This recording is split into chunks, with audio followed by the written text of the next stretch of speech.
In the creation account given in chapter 1 of Genesis, at regular stages, God declares that the products of his creation were good.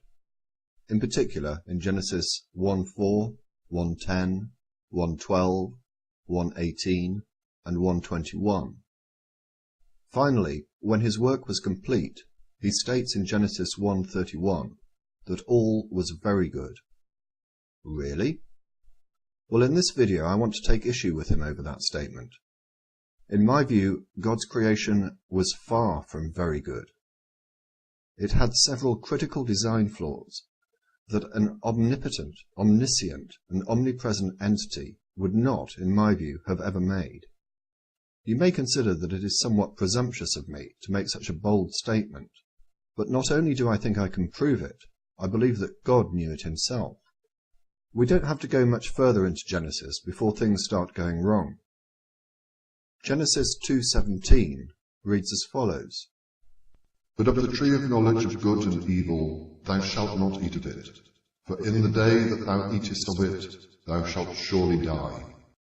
Let's leave aside for now the fact that we know that Adam and Eve did eat of the tree of knowledge, and they didn't die that day.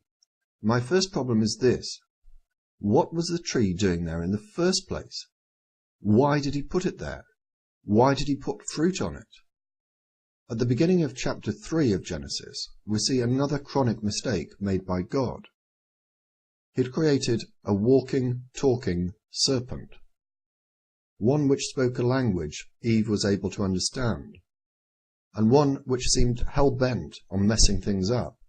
A lying, walking, talking serpent with a desire to mess up all the good work that God has done is not something that, in my view, a perfect God would have included in his creation. Neither did it help that he had imbued in Eve the trait of curiosity and susceptibility to temptation. So, as we all know, the lying, walking, talking serpent convinces Eve to eat the fruit, and she gives it to Adam, and he eats it as well. Then something rather odd happens at Genesis 3:8 to 3:10. At this stage, Adam and Eve appreciate that they are naked and have made clothes from fig leaves. And they heard the voice of the Lord God walking in the garden in the cool of the day. And Adam and his wife hid themselves from the presence of the Lord God amongst the trees of the garden.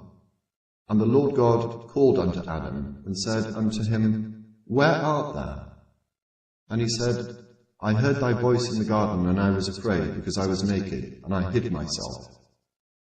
I find this absolutely extraordinary. An omnipresent God can't find Adam, even though he knows he's somewhere in the Garden of Eden. So next time you're threatened that God is watching everything you do, just bear in mind that he seemed unable to find one person in a garden. So how he's meant to keep tracks on over 6 billion people is quite beyond me. We must also consider that it appears that God thinks that the perfect state for a human to be in is nudity. Does this mean that heaven, being perfect, will have all its occupants naked? It's something to bear in mind next time you contemplate a life of eternity with God. Things don't improve a great deal in Genesis 4, in which Cain kills his brother. By the time we get to Genesis 6, things have become so bad, although it's not entirely clear why, that God repenteth that he made man at all. So he decides to commit global genocide, save for Noah, who for some reason has found favour in his eyes. Now you may have thought that he might have had the decency to make the ark for Noah, but he was clearly too peeved to be bothered. I mean, come on, he built an entire universe, but he couldn't be bothered to build a little ark? He could certainly make it rain for 40 days and 40 nights, but left it to Noah to build the ark and collect all the animals. Anyway, let's move on.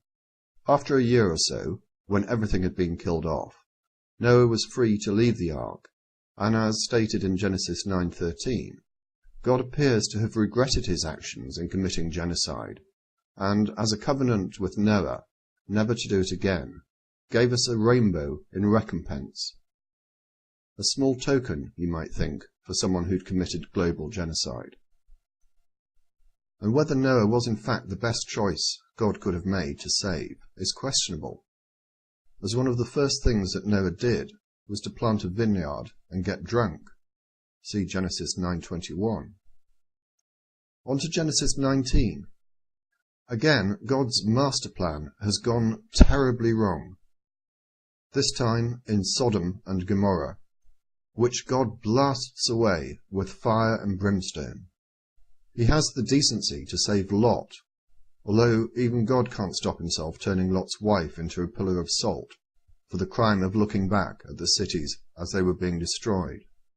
However, he didn't deem it fit to intervene when Lot's daughters got Lot drunk and committed incest with him. In Genesis 22, we get the appalling story of Abraham being prepared to kill his son Isaac at God's request. So, before we are even out of the first book of the Bible, God's very good creation has messed up several times, as has God's attempt at rectifying the situation, a situation which I maintain he was the architect of. He has committed global genocide, he has destroyed Sodom and Gomorrah, and he's killed a few others along the way too. Time prohibits me from going into all the deaths committed by God, or at God's command, but you can find it at this website, Dwindling in Unbelief. Over 2.3 million, not including the flood or Sodom and Gomorrah, were killed either by God or at his command. God's next attempt to clear up the mess that he had made appears to be by sending Jesus, his son, down to earth. Was God himself too embarrassed to turn up? In any event, Jesus did little to improve the position, and before I get inundated with comments that God has changed between the Old Testament and the New Testament, I challenge you to find one convincing passage or passages that refer to God changing his mind or his heart, and also you'd have to explain away Matthew 5:17, and explain it away such that it overcomes the comments in this book, in which the primacy of the Gospel of Matthew is persuasively argued.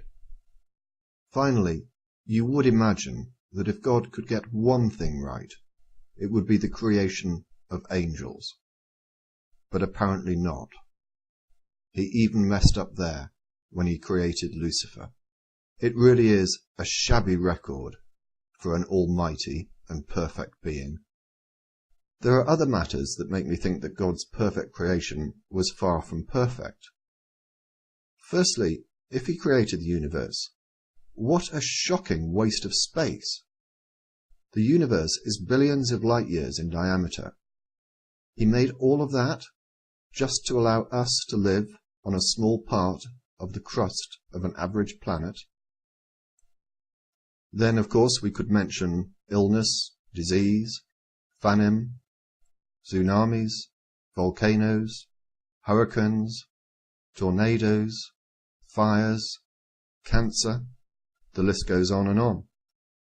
And if God did not foresee the fact that his very good design would go wrong, why did he create hell?